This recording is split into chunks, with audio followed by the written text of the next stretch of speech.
हम ऐसा क्या करें कि हम सेल्फ मोटिवेटेड रहे ताकि हमें एक्सटर्नल गाइडेंस की ज़रूरत ना पड़े।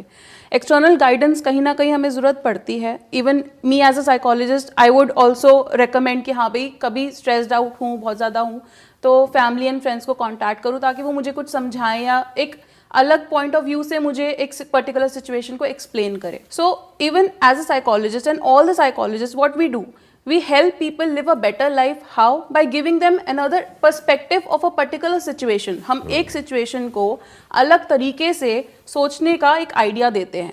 हमारा माइंड ऑटो पायलट में जाने के लिए it's capable of taking our mind into an auto pilot mode. Auto pilot में क्या होता है? For example you are walking, आप रोज एक ट्रैक फॉलो कर रहे हो, आप मॉर्निंग वॉक पे जा रहे हो, आप रोज उसी ट्रैक पे जा रहे हो, एक पैटर्न फॉलो कर रहे हो, एक तरह से ब्रेन के अंदर पहले से कुछ पाथवेज बने हुए हैं एट अ न्यूरोलॉजिकल लेवल, और उसको हम फॉलो करते चले जा रहे हैं। And it's a conscious effort that you put in. आप कॉन्शियसली खुद को बोलोगे सुबह उठना है, मतलब Monday blues is a common term among people जो ऑफिस जाते हैं रोज regularly. They are like Monday है, ओके मुझे नहीं जाना, I don't want to get up. In fact कई रिसर्चेस भी हुई हैं जहाँ पे पता लगा है कि वर्ल्ड में सबसे ज़्यादा जो हार्ट अटैक आते हैं मंडे मॉर्निंग को आते हैं।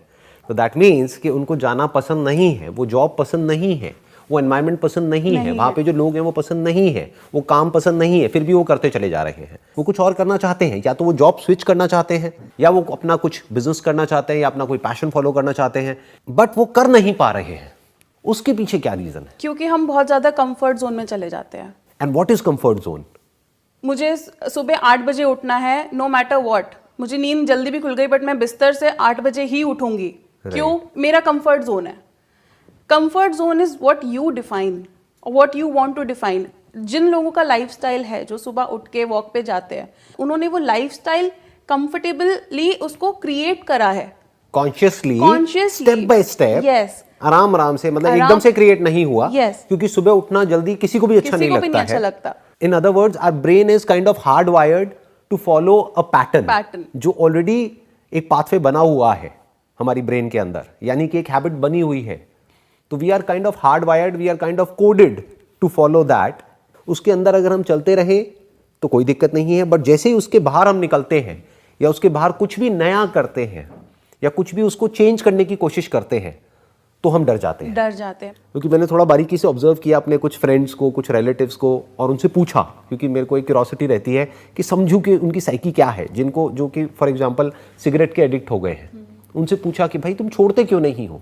तुम्हें तो दिख रहा है पैकेट के ऊपर ऐसी ऐसी इमेजेस बनी हुई है कि इससे ये हो सकता है, वो हो सकता है, and it is very clear, they know it for sure, consciously they know and they want to leave it. लेकिन प्रॉब्लम क्या है कि इमीडिएटली जैसे ही वो छोड़ने की कोशिश करते हैं, तो बॉडी के लेवल पे, यानी फीलिंग्स और इमोशंस के लेवल पे, सेंसेशंस के लेवल पे कुछ ऐसा होने लग जाता है, ऐसे सिम्टम्स आने लग जाते हैं कि वो इतने हावी हो जाते हैं कि फिर इंसान उसकी तरफ चला जाता है। वो लॉन्ग टर्म में क्या होगा, क्योंकि जो पॉजिटिव इफेक्ट्स है उसको छोड़ने के, वो तो आएंगे 1 साल बाद, 2 साल बाद, जब उसका एनर्जी लेवल बढ़ेगा, उसका स्टेमिना बढ़ेगा, वो तो बाद में होगा ना। इमीडिएटली क्या हो रहा है? इमीडिएटली उसकी बॉडी के ऊपर कुछ बहुत ही ऐसे रिएक्शंस हो रहे हैं कि जिसको वो बियर नहीं कर पा रहा है, जिसकी वजह से फिर से वो वहीं पे जा रहा है। तो मोटिवेशन है उसके अंदर उसको छोड़ने के लिए, लेकिन अभी जो इमीडिएटली हो रहा है बॉडी के लेवल पे और ब्रेन के लेवल पे, उसकी वजह से वो छोड़ नहीं पा रहा है। So the challenge is this. ऐसे ही जो आपने जॉब का एग्जांपल दिया कि भाई कोई मंडे को जाना नहीं चाहता है उस जॉब में, तो वो जॉब चेंज करना चाहता है, या बिजनेस करना चाहता है, या अपना पैशन को फॉलो करना चाहता है, बट वो नहीं कर पा रहा है। क्या वजह क्या है? क्योंकि जैसे ही छोड़ने की बारी आती है, वो रेजिग्नेशन लेटर देने की बारी आती है, वो चेंज को एकदम से we perceive that this is going to change, oh my God, because we are conditioned with our comfort, we are conditioned in a certain way, in an understanding, and coming out of it will take a lot of effort and we don't want to consciously make that effort. तो वही आज हमको discover करना है, या वही find out करना है कि इसका प्रैक्टिकल सॉल्यूशन क्या है, कि अगर कोई ये स्टेप उठाना चाहता है तो एग्जैक्टली उस वक्त क्या हो रहा होगा। जैसे ही वो छोड़ने की बारी आएगी उस जॉब को, तो ब्रेन हमारी कैसे प्रोग्राम्ड है कि वो डेंजर को पहले परसीव करेगी, रिवॉर्ड तो बहुत बाद में आएगा। रिवॉर्ड तो हमारे कॉन्शियस लेवल पे आ रहा है, बट सब कॉन्शियस लेवल पे क्या हो रहा है? At the level of feelings and emotions, danger की वजह से बॉडी के ऊपर रिएक्शंस, एंजाइटी, स्ट्रेस। तो अगर उससे कोई बाहर आना चाहता है, यानी कि इस वीडियो को देखने के बाद में, इस पॉडकास्ट को सुनने के बाद में वो रिजाइन करना चाहता है या फिर अपनी जॉब को स्विच करना चाहता है या अपने बिजनेस का जो भी उसका पैशन है उसको फॉलो करना चाहता है या ग्रो करना चाहता है, I think grow is the right word, because in comfort zone there is no growth. In the same pattern brain अगर एक ही पैटर्न में चलती चली जाए तो there is no growth, there is no evolution. वो बिल्कुल ऐसा है जैसे कि कोई जानवर हो गया जो करने के लिए बना था वही पूरी जिंदगी करता रहा और वैसे ही मर गया। ह्यूमन बीइंग होने का सबसे बड़ा बेनिफिट क्या है कि we can do something, we can bring changes to this pattern, या जो हमारा जो भी ब्रेन का जो स्ट्रक्चर है उसको हम अंदर से पूरी तरह से चेंज कर सकते हैं अगर चाहे तो। अब इसमें क्या, इसका सोल्यूशन क्या है? अगर इसी एग्जांपल को लिया जाए कि भाई कोई अपनी जॉब को छोड़ना चाहता है और इस पॉडकास्ट को सुन रहा है, तो अब कैसे किया जाए साइकोलॉजिकली, इस चैलेंज को कैसे मीट किया जाए? क्योंकि हमारे लिए तो ये कहना बड़ा आसान है कि मैं और आप यहाँ पर बैठ करके बोल सकते हैं कि अरे इसमें क्या है, वो इसमें क्या बड़ी बात है, बट उसके लिए बड़ी बात है क्योंकि इमीडिएटली उसकी बॉडी पे जो रिएक्शंस हो रहे हैं वो उनको ही पता है, वो उन्हीं को पता है एंड वो उसके ऊपर हावी हो जाते हैं। पहले तो एक डेंजर जिसको उसको ओवरकम करना है, वो डेंजर क्या है कि वहां से छोड़ना, उसके बाद में जो भी बॉडी के लेवल पे प्रॉब्लम्स हो रही हैं उसको ओवरकम करना, फिर कहीं सक्सेस की बारी आएगी। और अगर स्टैट्स के अकॉर्डिंग देखा जाए तो 90% लोग जो बिजनेस शुरू करते हैं वो फेल हो जाते हैं, या 90% से ज्यादा लोग जो सिगरेट छोड़ने की कोशिश करते हैं वो नहीं छोड़ पाते हैं। तो हमको ये भी पता है कि स्टैट्स उसके फेवर में नहीं है। 10% चांस है उसके सक्सेसफुल होने के, 90% चांस है कि एक्सपेरिमेंट फेल होने वाला है। अब क्या किया जाए? उस हैबिट से बाहर निकलने के लिए जैसे ही हम अपने माइंड को कहते हैं ना कि मुझे ये चीज़ छोड़नी है, सडनली हमारा डिफेंस मैकेनिज्म जो होता है वो जाग उठता है। अचानक से उसको याद आ जाता है कि मुझे तो इसको अपने थॉट्स से लेके उसको क्लाउड करना है बेसिकली बंदे को। सो जो हमारा डिफेंस मैकेनिज्म है वो उस कंफर्ट जोन से बाहर नहीं आने देता। एक तरफ से वो ही विल टेल यू, मतलब दो आप वो गुड और बैड अपने कंधे पे बिठाओ थॉट। एक कहेगा यार ये तुम खाओगे या तुम ये सिगरेट पियोगे तो ये नुकसान करेगा, दूसरा कहेगा अरे कोई बात नहीं पी ले, फिर क्या हो रहा है, एक से कुछ थोड़ी हो रहा है। जो बंदा सोच रहा है, अब this then again it is your conscious effort that you make, आप इसकी सुनोगे या आप इसकी सुनोगे। प्लेजर सीकिंग डिफेंस मैकेनिज्म आपको रोकेगा कि नहीं, बिकॉज डिफेंस मैकेनिज्म खुद एक कंफर्ट जोन में बैठा हुआ है, उसको नहीं चाहिए कि मेरे को कोई कोई उस चीज से निकाले, कि कोई चैलेंजेस आए या कोई स्ट्रेस आए, तो वो डिफेंस मैकेनिज्म बहुत चालू चीज है। It's like a monkey mind and it is scientifically proven also, because हमारा जो जेनेटिक कोड है that is almost 96% similar to a chimpanzee for that matter. तो बेसिकली वो एक मंकी माइंड है जो हमें प्लेजर्स की, जैसे नॉटी होता है ना, what is who is a monkey, monkey क्या एक अगर हम डिफाइन करें तो ही इज नॉटी। तो वो एकदम प्लेजर सीकिंग डिफेंस मैकेनिज्म ना आगे हमारी तरफ थ्रो करता है। फॉर एग्जाम्पल मुझे काजू कतली बहुत पसंद है, मुझे पता है मैं खाऊंगी तो मुझे शुगर हो सकती है, ये कॉन्शियसली मेरे को पता है, बट देन मैं खा ले कोई बात नहीं, एक से क्या हो रहा है, कुछ नहीं होता। Instant gratification and it's the pleasure seeking mechanism जो हमें प्लेजर्स की तरफ खींच के लेके जाता है। बट अगर हम उस कंडीशनिंग से बाहर आएंगे तो ऑब्वियसली चेंज होगा तो बिहेवियर चेंज होगा, हैबिट चेंज होगी, और change is always a discomfort, right, because it's an unknown territory. तो अब जैसे आपने बोला कि किसी को जॉब छोड़नी है पर वो जॉब छोड़ नहीं पा रहा है क्योंकि उसको जॉब मिल रही है, उसको पता है मंथ एंड पे मेरे सैलरी इतनी अकाउंट में अमाउंट क्रेडिट होगी, दैट इज सर्टेनिटी भी बोल सकते हैं, सिक्योरिटी भी बोल सकते हैं, because that is security is not a desire, it's a need, it's a human need. Yes. And even not just humans but animals also seek security. हाँ, अगर आपने जॉब छोड़ने के बारे में सोचा है तो वही defence mechanism is all not wrong, वो कहीं ना कहीं करेक्ट भी है, बिल्कुल करेक्ट है। देखा जाए तो अगर स्टैटिस्टिकली देखा जाए तो 90% तो सही है ना, करेक्ट है ना, क्योंकि 90% पॉसिबिलिटी है कि वो अपने जॉब छोड़ करके कुछ बिजनेस करेंगे और वो फेल हो जाएंगे, रिस्क लेंगे। It's world wide it's proven कि 90% बिजनेसेस फेल हो जाते हैं 3 साल के अंदर शुरू होते ही।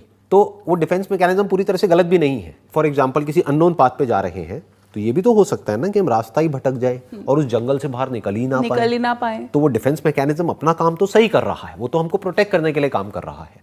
बट द पॉइंट इज कि कई बार ऐसा भी होता है कि लॉन्ग टर्म में, जैसे सिगरेट की हमने बात करी, या ये कह लो कि उसी इंसान की जो हमने बात करी जो कि जॉब से बिल्कुल ही फ्रस्ट्रेटेड है। एक तो है माइनर प्रॉब्लम्स है, वो माइनर प्रॉब्लम्स तो जॉब में भी रहेगी, बिजनेस में भी रहेगी, वहां से छोड़ करके कहीं और जाएगा वहां भी रहेगी, उसकी वजह से वो छोड़ रहा है तो बेवकूफ है। बट अगर मेजर इश्यूज हैं कि वहां का एनवायरनमेंट ही टॉक्सिक है, या जो बॉस है वो बहुत ही ज़्यादा उसका इमोशनल या साइकोलॉजिकल टॉर्चर करता है या करती है, फिर भी वो नहीं छोड़ पा रहा है, तो ये तो उसके लिए सही नहीं है ना। सही नहीं है। कुछ ना कुछ उसके साथ भी प्लेजर जुड़ा हुआ है, एक सर्टेनिटी जुड़ी हुई है। हमें एक डर है कि अगर हम नई जगह पे जाएंगे तो हमें दोबारा से वो शुरू करना पड़ेगा, क्योंकि जब आप फर्स्ट टाइम कोई चीज़ करते हो तो आपने कुछ एफर्ट डाला हुआ है, आपने कुछ स्ट्रगल करी हुई है उस चीज़ को अचीव करने के लिए, उससे अकस्टम्ड हो चुके हो, आप एक्वेंटेड हो उस पर्टिकुलर लाइफस्टाइल से, और सडनली उस एनवायरनमेंट से। और ये भी हो सकता है because life is not about black and white, तो ये भी हो सकता है कि वहां पे अगर बहुत कुछ बुरा है तो कुछ अच्छा भी है, कुछ अच्छे दोस्त हैं, राइट, या एक सिक्योरिटी हो, जॉब सिक्योरिटी हो कि चलो ठीक है इमोशनली साइकोलॉजिकली टॉर्चर होता है लेकिन सैलरी टाइम पे मिलती है यहाँ पे, सैलरी तो कुछ एडवांटेज तो है ही ना, सिक्योरिटी है, राइट। तो उस सर्टेनिटी सिक्योरिटी से बचने के लिए, मतलब उस चीज को अपने लाइफ में सस्टेन करने के लिए हम वो टॉर्चर सहते रहते हैं, राइट। तो अब जैसे अगर फैमिली मैन है, अगर एक सिंगल आदमी है फॉर एग्जाम्पल, वो कहेगा चल मैंने जॉब छोड़ी, मेरे को कौन सा बच्चे पालने हैं, इट्स ओके, मैंने एक जॉब स्विच करी, वो जॉब हॉपिंग करना शुरू हो जाते हैं, एक जॉब छोड़ी दूसरी जॉब, जहाँ सेटिस्फैक्शन नहीं मिली they will start working on. But अगर यही एक फैमिली मैन है, उसको पता है मेरे सर पे लोन है, मेरे सर पे बच्चों की जिम्मेदारी है, वो चाहकर भी वो उस चीज़ से बाहर नहीं आ पाता। क्यों? क्योंकि उसके पास एडेड रिस्पॉन्सिबिलिटीज इतनी ज़्यादा है कि वो उस चीज़ से बाहर नहीं आ पा रहा। बट वो सर्कमस्टांशियल प्रॉब्लम्स हैं जो आपकी सर्कमस्टांसेस ने आपको बताया, बट इन दी एंड सी, अगर आप रिस्पॉन्सिबिलिटीज की वजह से काम करे जा रहे हो बट आपका सिस्टम कोलैप्स कर जाएगा, इट्स ऑफ नो यूज, उसका क्या फायदा। लोगों को बैठे बैठे ब्रेन हैमरेज हो जाता है या बैठे बैठे हार्ट अटैक आ जाता है, वो क्यों है? क्योंकि इंटरनली जो वो स्ट्रेस और वो जो लिए जा रहे हैं just because of this circumstantial situation, जिसकी वजह से वो उस चीज़ से बाहर नहीं आ पा रहे।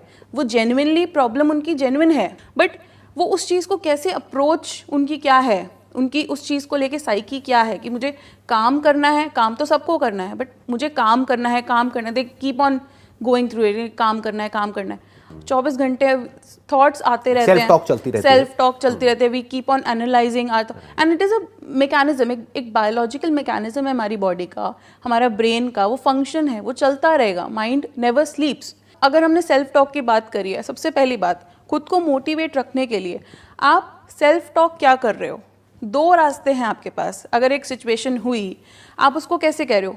मैं तो नहीं करूँगी, मुझसे तो होगा ही नहीं, मैं तो कर ही नहीं सकती, तो वो क्या होगा? Ultimately it will not happen.